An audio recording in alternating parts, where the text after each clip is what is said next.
Every morning, the old bus stop on Maple Street looked empty, except for one little figure. A tiny stray puppy, his fur matted from rain and dust, sat patiently on the cold concrete. Rain, wind, or the scorching summer sun, nothing made him move. His big, soulful eyes scanned every face that stepped off the bus, his tiny tail giving a hopeful wag, only to droop again when none of the passengers were the one he was waiting for. "Look at that little guy," whispered a passerby, dropping a scrap of bread. "Poor little fellow, he's always here." Children giggled as they approached. "Hi, puppy, want to play?" a little girl asked, tossing a small ball toward him. But the puppy only tilted his head and sat still, staring down the street as if expecting someone else. Over time, the townspeople started calling him the bus stop puppy. People brought blankets in winter and water in summer, but he never left his post. One particularly gray morning, as drizzle turned the pavement slick, an elderly man shuffled along the street, his cane tapping slowly. When he saw the puppy, he froze. "Wait, could it be?" he whispered to himself. Tears welled in his eyes as he knelt beside the dog. "You're still here?" The puppy sniffed the old man's hand, hesitated, then pressed his little body against him. For the first time in months, he let someone hold him without fear. The old man stroked his fur gently.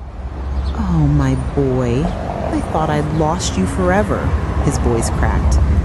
"This was your boy. He belonged to my son, your friend." The puppy's ears perked. It let out a low whine. "My son, he used to ride this same bus every morning to work, and one day he didn't come back." He paused, tears running freely. He passed away suddenly." The puppy nuzzled closer, sensing the sorrow in the old man's voice. Memories of warmth, gentle pats, and shared mornings must have flickered in his little heart. Days passed, and the old man brought the puppy home. "Here's your new bed," he said, placing a soft blanket on the floor. "You can sleep here tonight, safe and warm." The puppy sniffed around cautiously, then curled up, eyes wide with cautious curiosity. Yet even in comfort, he sometimes gazed out the window. "Still waiting, huh?" the old man whispered one afternoon. "I know, he was special to you." Every evening, the old man would tell stories of his son. "He loved mornings," he said softly. "He loved the bus rides, and he loved you more than anything." Slowly, the puppy began to understand. Waiting for someone who would never return could turn into loving the present. One evening, as the sun painted the sky orange and pink, the old man sat with the puppy on his lap.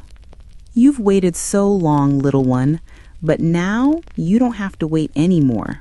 You have me, and you're safe. You're home." The puppy licked his hand and wagged his tail freely, not out of hope for someone who never returned, but out of joy for being loved again.